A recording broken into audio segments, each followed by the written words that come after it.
اللہ پاک اس پر 10 رحمتیں نازل فرما۔ صلو علی الحبیب صلی اللہ تعالی علی محمد۔ رسول ذیشان مکی مدنی سلطان صلی اللہ علیہ وسلم نے فرمایا، کیا تم طاقت نہیں رکھتے کہ روزانہ احد پہاڑ کے برابر عمل کرو؟ صحابہ نے عرض کیا، رسول اللہ ہم میں سے کون ایسا کر سکتا ہے احد پہاڑ کے برابر عمل؟ پھر فرمایا کہ ایک مرتبہ سبحان اللہ کہنا احد پہاڑ جتنا ہے، بلکہ احد پہاڑ سے بھی بڑا ہے۔ ایک بار سبحان اللہ کہنا، ایک مرتبہ لا الہ الا اللہ کہنا احد پہاڑ سے بڑا ہے، اور ایک مرتبہ اللہ اکبر کہنا احد پہاڑ سے بڑا ہے۔ ایک مرتبہ سبحان اللہ کہنے، ایک مرتبہ لا الہ الا اللہ کہنے، ایک مرتبہ اللہ اکبر کہنے میں کتنی دیر لگتی ہے؟ احد پہاڑ سے زیادہ ثواب ہے۔ ہمیں فضول کوئی سے فرصت نہیں ملتی۔ حضرت عبداللہ بن عباس سے روایت ہے، مالک و مختار نبی رسول ہاشمی صلی اللہ علیہ وسلم نے فرمایا، جو بندہ یہ کہے لا الہ الا اللہ قبل کل شیء ولا الہ الا اللہ یبقى ویفنا کل شیء، یعنی کوئی عبادت کے لائق نہیں مگر اللہ، وہی ہر چیز سے پہلے ہے، اور کوئی عبادت کے لائق نہیں مگر اللہ، وہ باقی رہے گا، ہر چیز فنا ہو جائے گی۔ جو کوئی یہ پڑھے تو اسے غم اور پریشانی سے محفوظ رکھا جائے گا۔ تاجدار رسالت صلی اللہ علیہ وسلم کا فرمان ہے، لقنوا موتاکم لا الہ الا اللہ، اپنے مردوں کو لا الہ الا اللہ کی تلقین کرو، یعنی جو مرنے کے قریب ہو اسے کلمہ سکھاؤ، اس طرح کہ اس کے پاس بلند آواز سے کلمہ پڑھنا شروع کر دو۔ مفتی امجد علی اعظمی رحمۃ اللہ علیہ بحر شریعت میں لکھتے ہیں، نزع کی حالت میں، جان کنی کی حالت میں، جب تک روح گلے کو نہ آئی ہو مرنے والے کو تلقین کریں، یعنی اس کے پاس اونچی آواز میں پڑھے اشہد ان لا الہ الا اللہ و اشہد ان محمد رسول اللہ، یہ پڑھتے رہے، مگر اسے اس کے کہنے کا حکم نہ کریں، جس کی روح نکل رہی ہے اس کو یہ نہ کہیں کہ تم بھی پڑھو، خود پڑھتے رہے، کیونکہ اگر اس نے موت کی سختی کی وجہ سے نہ کہہ دیا، انکار کر دیا، تو کہیں ایسا نہ ہو کہ اس کا خاتمہ کفر پر ہو جائے، ایمان برباد ہو جائے۔ کہیں نہ اسے، بس اونچی آواز میں جو قریب بیٹھے وہ پڑھنے شروع کر دیں۔ جب اس نے یعنی مرنے والے نے کلمہ پڑھ لیا، یعنی آپ اونچا اونچا پڑھ رہے تھے، اس نے بھی پڑھ لیا، اب چپ ہو جائے اور نہ پڑھے، خاموش ہو جائیں اور نہ پڑھیں، موقوف کر دیں۔ ہاں اگر اس کلمے کے بعد اس نے پھر کوئی کلام کر دیا، کوئی بات کر دی، تو پھر اونچا پڑھنا شروع کر دیں، تاکہ اس کا آخری کلام کلمہ ہو، اس کے علاوہ کوئی اور بات چیت نہ ہو، اور جس کا آخری کلام کلمہ ہو، یعنی لا الہ الا اللہ محمد رسول اللہ آخری کلام ہو، تو اس کا ایمان پر خاتمہ ہوگا، اس کے لیے جنت کی بشارت ہے۔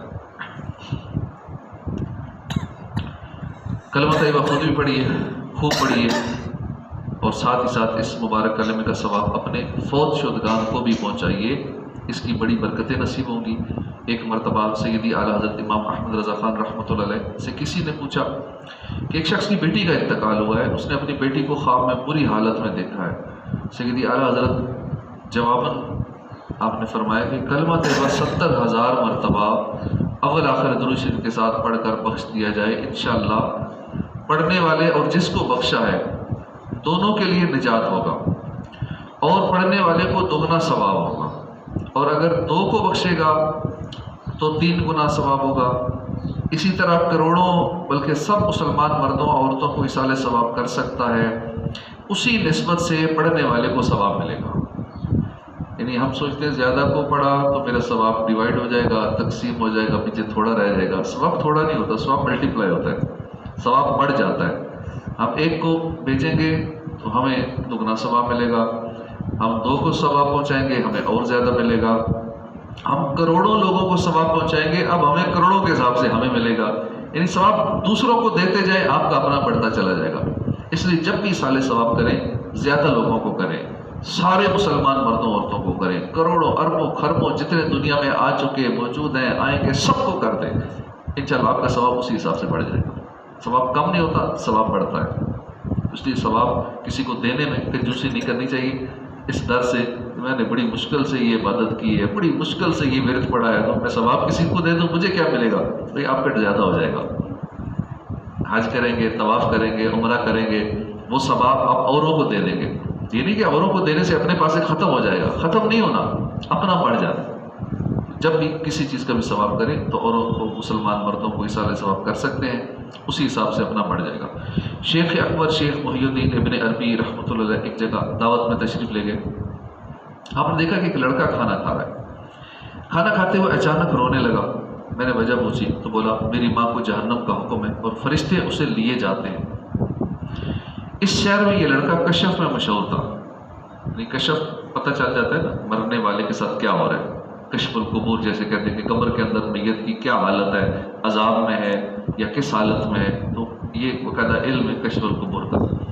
تو اس لڑکے کو بھی کشف کے ذریعے پتہ چل گیا کہ میری ماں کو فرشتے جہنم کی طرف لے جا رہے ہیں۔ شیخ ابن عربی کے پاس یہی کلمہ طیبہ 70,000 مرتبہ پڑھا ہوا محفوظ تھا۔ آپ نے دل ہی دل میں اس کی ماں کو اصالہ ثواب کر دیا۔ اصالہ ثواب کے لیے ضروری نہیں کہ ہم اونچا اونچا بول کے کہیں گے، زیادہ اونچی آواز ہوگی، اسپیکر لگے ہوں گے، زیادہ لوگ سنیں گے تو ہی ثواب ہوگا، دل میں بھی ثواب ہو سکتا ہے۔ دل ہی دل میں اس کی ماں کو اصالہ ثواب کر دیا، فوراً وہ لڑکا مسکرا دیا۔ آپ نے مسکرانے کا سبب پوچھا، بولا میں نے ابھی دیکھا میری ماں کو فرشتے جنت کی طرف لیے جا رہے ہیں۔ شیخ ابن عربی فرماتے ہیں کہ اس حدیث کی تصدیق مجھے اس لڑکے کے کشف سے ہوئی اور اس کے کشف کی تصدیق اس حدیث سے ہو گئی۔ اللہ پاک ہمیں بھی کلمہ طیبہ پڑھنے، دل سے اس پر ایمان رکھنے، اس پر ثابت قدم رہنے اور پڑھ پڑھ کر اپنے فوت شدگان کو بخشتے رہنے کی توفیق عطا فرمائے، آمین بجاہ نبی الامین صلی اللہ علیہ وسلم۔ کچھ لوگ اصالہ ثواب کو نہیں مانتے، اصالہ ثواب نہیں پہنچتا، نہیں کرنا چاہیے، بدعت ہے، شرک ہے، یہ بات غلط ہے۔ اصالہ ثواب پہنچتا ہے، مرنے والوں کا ہم یہی تو فائدہ کر سکتے ہیں، ہمیں زیادہ سے زیادہ اپنے مرحومین کو اور دیگر مسلمانوں کو ثواب کرتے رہنا چاہیے، اصالہ ثواب پہنچاتے رہنا چاہیے۔ الحمدللہ رب العالمین۔